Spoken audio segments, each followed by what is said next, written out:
নমস্কার বন্ধুরা, আজ বলবো আশিস মুখোপাধ্যায়ের গল্প নিয়ে কিছু কথা।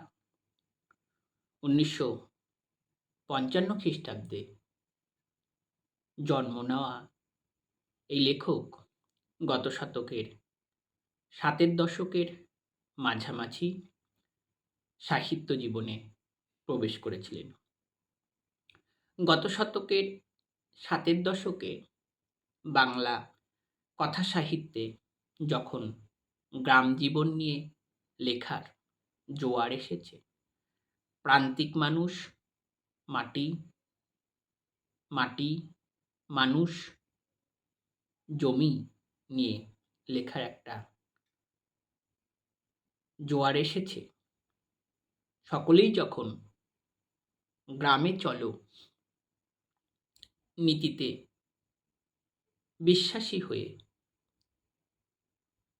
বাংলা সাহিত্যে নতুন সুর আনার চেষ্টা করেছেন, তখন আশিস মুখোপাধ্যায় সচেতনভাবে নিজের গল্প জীবনের পথ পরিকল্পনা করে নিয়েছিলেন এবং সেটা সচেতনভাবে বাজার চলতি বয়ানকে উপেক্ষা করে এবং প্রথাগত সাহিত্যের ধারা থেকে বিচ্যুত হয়ে সেই যৌবনেই পরীক্ষা নিরীক্ষার মধ্য দিয়ে নিজের সাহিত্য জীবনের যাত্রাপথকে নীরবে ঘোষণা করেছিলেন।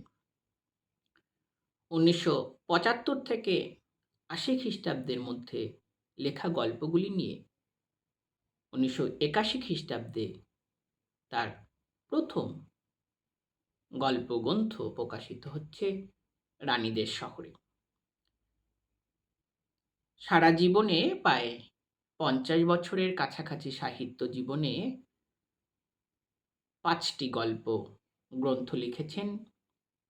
প্রথম গল্পগ্রন্থ রানীদের শহরে ১৯৮১, তারপর বিরোধী পক্ষের উপহার ১৯৯৪, আশ্চর্যতলার আংটি ১৯৯৯, মায়ের জন্যে কথা বলা পুতুল ২০১৫, আর ২০২৪ খ্রিস্টাব্দে এবারই প্রকাশিত হয়েছে জোড়াতালি বই। পুঁজিবাদ, মিডিয়া, সাহিত্যের পণ্যায়ন, প্রতিষ্ঠান, লিটল ম্যাগাজিন, শখের লিটল ম্যাগাজিন, কেউই তাকে বরণ করেনি।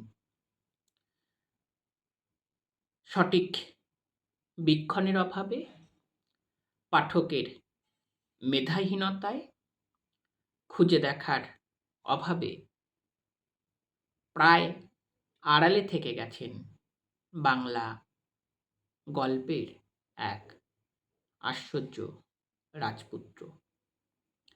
আশিস মুখোপাধ্যায়ের গল্পগুলি পড়লে দেখা যাবে কি ভয়ঙ্কর বীক্ষণে, কি চরম আধুনিকতায় তিনি বাংলা গল্পের নতুন ভূমি নির্মাণ করে চলেছেন। যেমন ভাষা ব্যবহার, তেমন উপস্থাপন, তেমন জোরালো যুক্তি এবং গদ্যের পরম্পরা। আশ্চর্যের বিষয়, তার এই প্রায় ৫০ বছরের গল্প জীবনে একটি গল্পের সঙ্গে আরেকটি গল্পের মিল নেই। খুব ধীর স্থিরভাবে পরিকল্পনা মাফিক গল্পগুলি লেখা।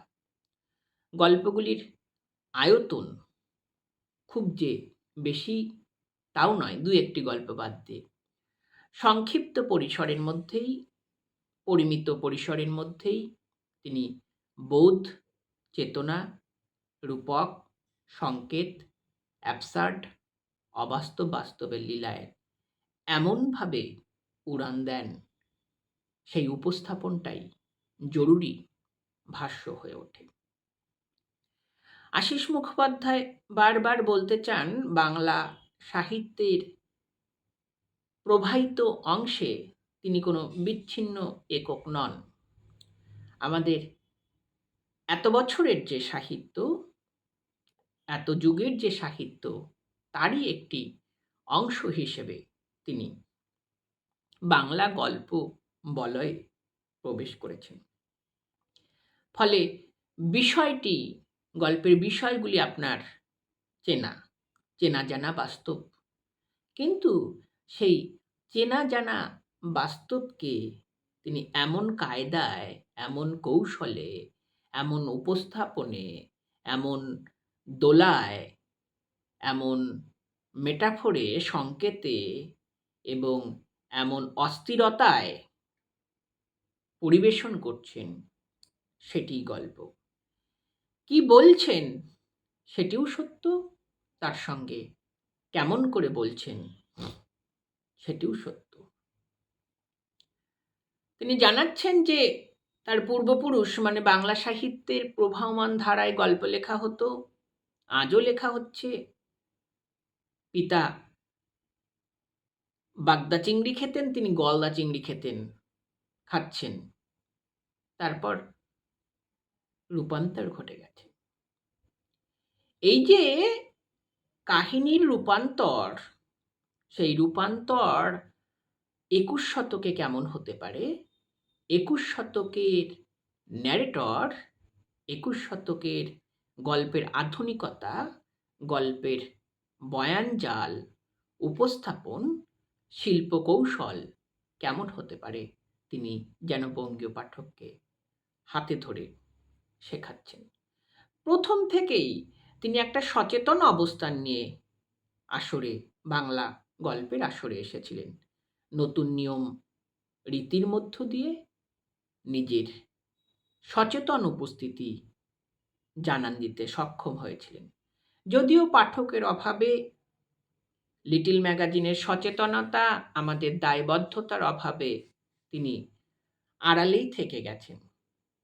একটি কথা বলতেই হয়, আজও বাঙালি এবং বঙ্গীয় পাঠক যদি এইসব গল্পকারদের বরণ করে না নেয়, তাহলে বাংলা গল্প তার ভগ্নস্তূপে হয়তো আলো খুঁজে পাবে না। প্রথম থেকেই প্রথম গল্পগ্রন্থের যে প্রথম গল্প, এই নাম গল্প রানীদের শহরে, দেখাচ্ছেন মানুষ প্রশ্ন করতেই ভুলে গেছে। প্রশ্নহীন সময় যে ক্রমেই দলদাসে পরিণত হয়, যে সময় প্রশ্ন করতে জানে না, যে সময় তার সত্যকে বাক্সে বন্দি করে রাখে, মানুষের সামনে তুলে ধরতে জানে না, সেই সময় কিভাবে ভেঙে যায়, সেই সময়ের মানুষ কিভাবে অস্থিরতায় ভেসে যায়, তার যে সংকেত, তার যে রূপক, তিনি ভারী অদ্ভুত কায়দায় দেখাচ্ছেন। বা ঘোড়ার ডিমের গল্প, আমাদের যে সাহিত্যের বাজার, সাহিত্যের পণ্যায়ন প্রতিষ্ঠান, সিন্ডিকেট রাজ, তরুণকে তুলে ধরার প্রচেষ্টা, সাহিত্যের মাফিয়াগিরি, বড় লেখকের সার্টিফিকেট, প্রকাশকের অভাব, এই সংস্কৃতির পণ্যায়নকে এমনভাবে ব্যঙ্গ করছেন, ভারী অদ্ভুত এবং জরুরি পর্যবেক্ষণ।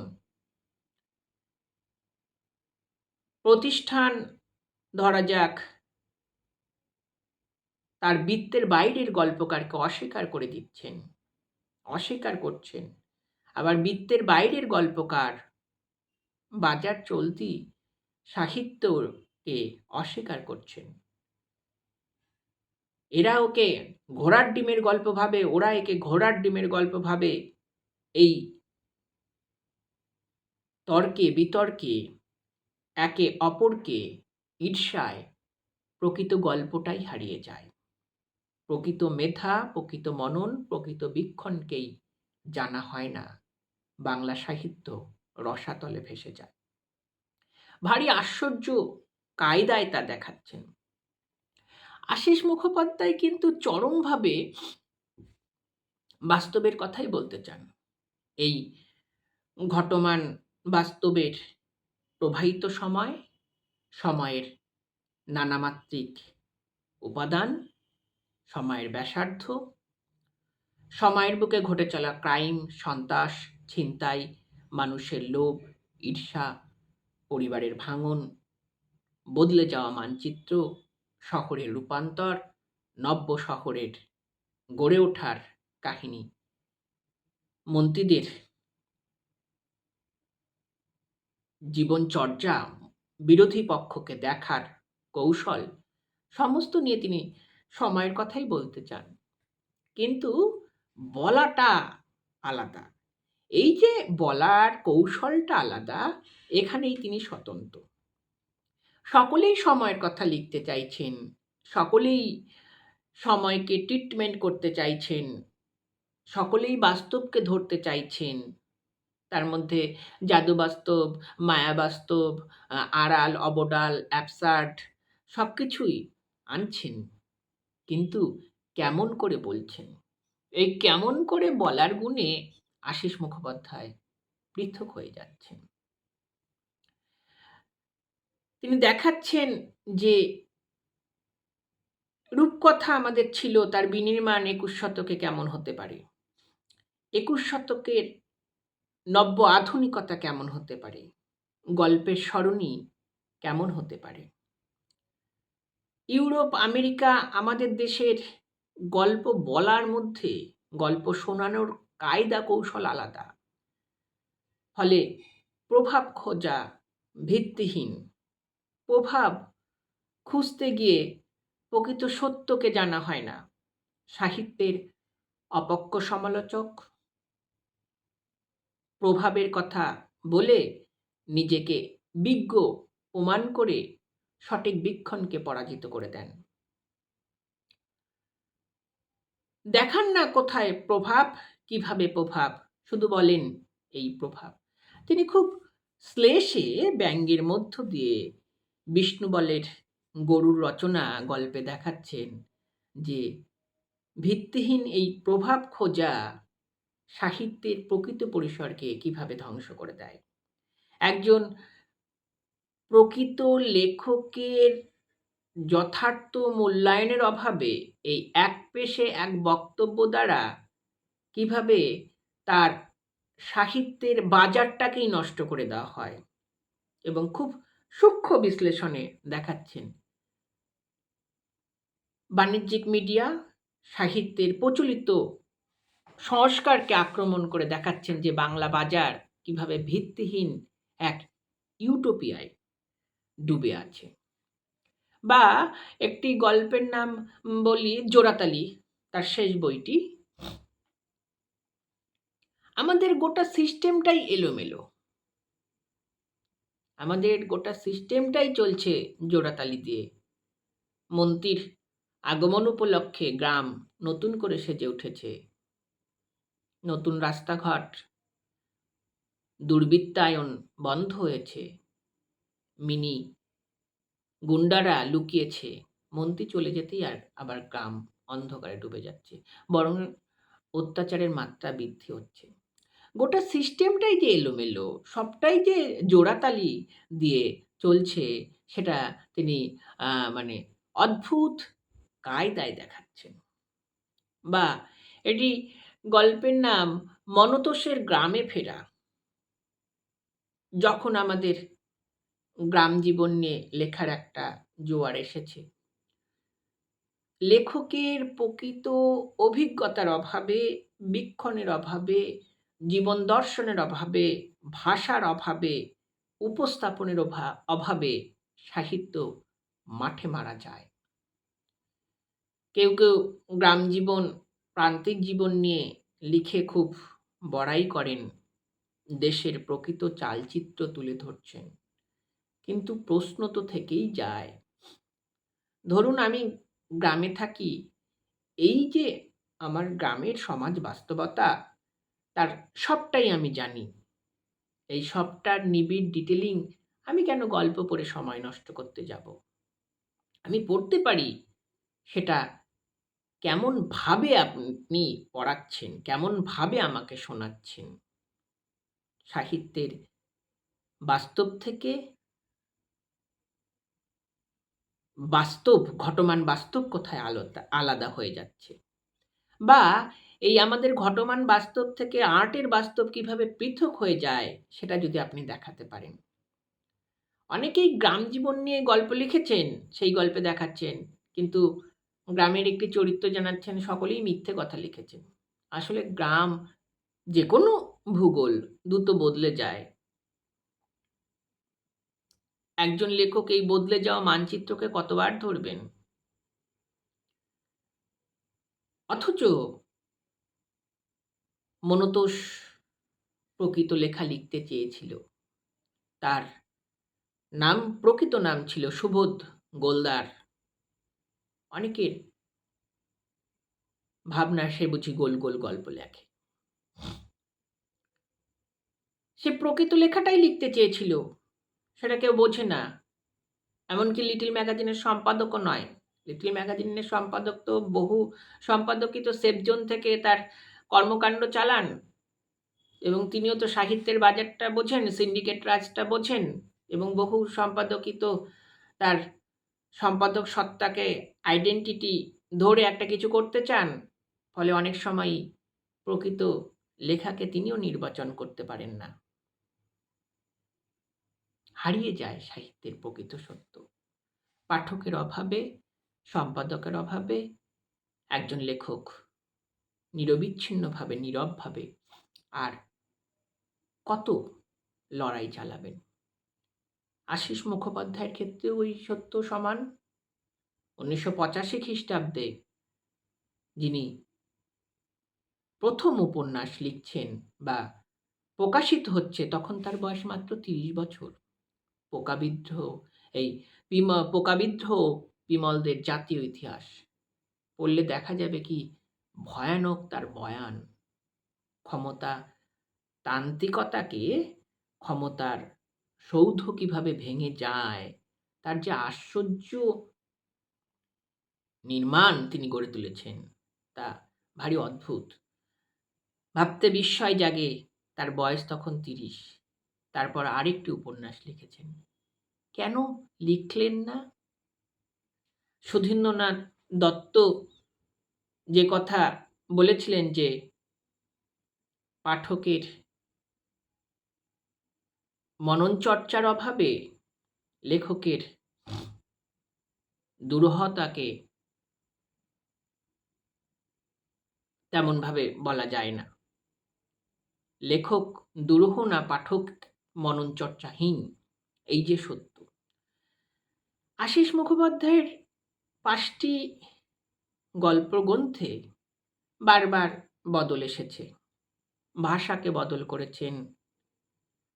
প্রথমে যে যুক্তি পরম্পরায় গদ্য, তারপর যত এগিয়ে এসেছে সেখানে মেটাফোর, রূপক, সংকেত, বাস্তব অবাস্তবের লীলা জোরালো হয়েছে, এবং তার পুরোটাই দাঁড়িয়ে আছে তার উপস্থাপন গদ্যভঙ্গির ওপর। ধরা যাক, বন্ধু তোমার বলো কথা কথা, ভারী রোমান্টিক গদ্য লিখেছেন। ছোট ছোট বাক্যে মিল দিয়ে এমন এক জারণ তিনি দেন, ভারী অদ্ভুত তার কায়দা।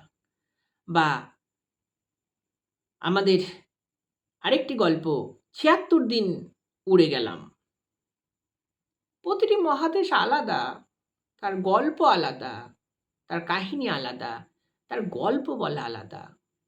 সেখানে কারা প্রভাব খুঁজে পায় অথচ সঠিক বিশ্লেষণ করতে পারেন না, যা সাহিত্যের পরিসরকে ধ্বংস করে দেয়।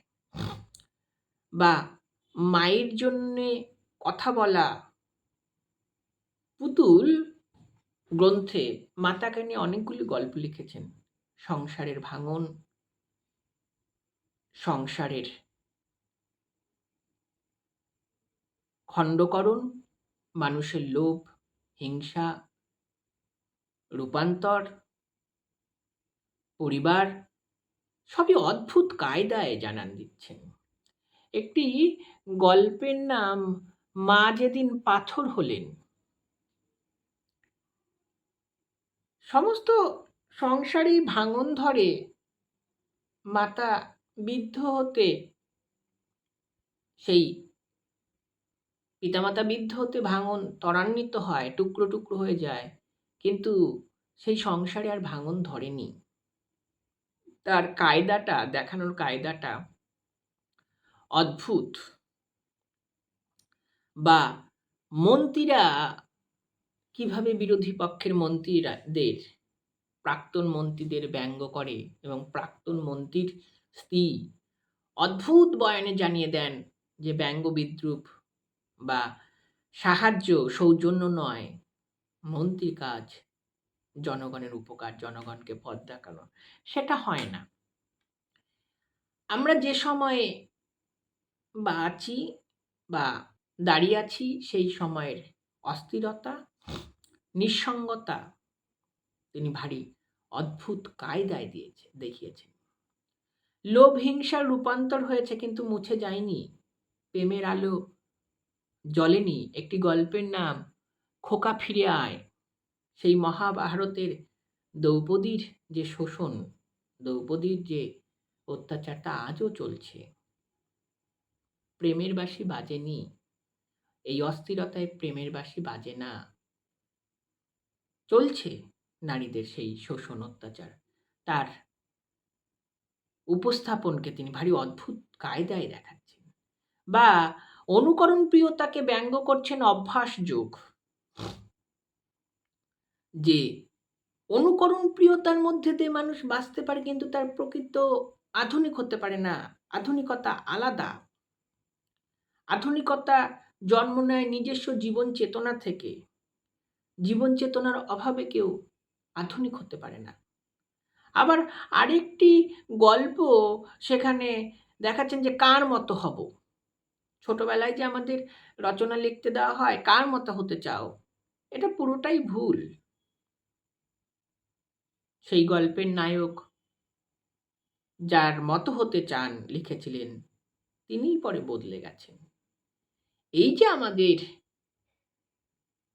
সংস্কৃতির অস্থিরতা, সামাজিক অস্থিরতা, সামাজিক মননের দীনতা, অনুকরণ প্রিয়তা, সমস্ত কিছুর ওপর তিনি নিজস্ব বীক্ষণ চালাচ্ছেন, এবং সেটা পরীক্ষামূলক গদ্যে। কখনো মেটাফর, রূপক সংকেত, বাস্তব অবাস্তব, কখনো যুক্তিযুক্ত গদ্যে। তিনি সচরাচর বড় বাক্য লেখেন না। ছোট ছোট বাক্যে পালতোলা নৌকার মতো আখ্যানে ঢেউ তুলতে তুলতে যান। ২১ শতকের গল্প কেমন হবে, ২১ শতকের গল্পের ন্যারেটিভ কেমন হবে, তার উপস্থাপন কেমন হবে, তা আশিস মুখোপাধ্যায়ের গল্প পড়লে বোঝা যায়, বোঝা যাবে। এখন প্রশ্ন হলো, বঙ্গীয় পাঠক তাকে কেমনভাবে নিচ্ছেন, কেমনভাবে বুঝছেন। প্রায় ৫০ বছরের কাছাকাছি এসে ৫টি গল্প গ্রন্থ প্রকাশের পরও এখনো তার গল্প সমগ্র প্রকাশিত হয়নি। প্রকাশকরা, বাণিজ্যিক মিডিয়া বা বাণিজ্যিক প্রকাশন সংস্থা সে বুঝেই উঠতে পারেনি বাংলা গল্পের প্রকৃত মেধাকে, প্রকৃত মননকে। হয়তো ভাবেন ঘোড়ার ডিমের গল্প লেখেন। আশিস মুখোপাধ্যায়রাও বাজার চলতি বয়ানকে অস্বীকার করে দেন। এই চাপানুতরে হারিয়ে যাচ্ছে প্রকৃত মনন, মেধা। তার মতো বহু গল্পকারীরাই আজ আড়ালে থেকে যাচ্ছেন। তিনি তো ক্ষমতাতান্ত্রিকতার পূজা করতে পারবেন না? তিনি তো কোনো বড় সাহিত্যিকের সার্টিফিকেট জোগাড় করতে পারবেন না। তাকে নিয়ে তো কেউ বড় রিভিউ লিখে দেবেন না। ফলে প্রচারের আলো আসে না। অথচ মানুষ আড়ালে ক্ষমতাতান্ত্রিকতারই পূজা করে। সেই বয়ানও এসেছে দেবতাদের সামনে গল্পে। ভারী অদ্ভুত বয়ান। তার বেশিরভাগ গল্পেই ন্যারেটর তিনি। তিনি নিজেই বলছেন, তিনি নিজেই গল্প শোনাচ্ছেন এবং সেই শোনানোটাই তার যাবতীয় কায়দা। ২১ শতকের গল্প কেমন হবে? কেমন দিকে যাত্রা করবে? তবে আরো একটি কথা জরুরি, শুধু গল্প শোনানো নয়, গল্পের বিষয় চেনা জানা, কিন্তু সেই চেনা জানানোকেই অজানায় রূপান্তরিত করতে পারেন। জানাকে অজানায়, অজানাকে জানায় তিনি নিয়ে আসছেন। তার মধ্যে নানা রূপক সংকেত ব্যঞ্জনা ছড়িয়ে আছে। তার মধ্য দিয়ে তিনি দেখান যে বাংলা গল্পের পরিসর এমনও হতে পারে। ধন্যবাদ।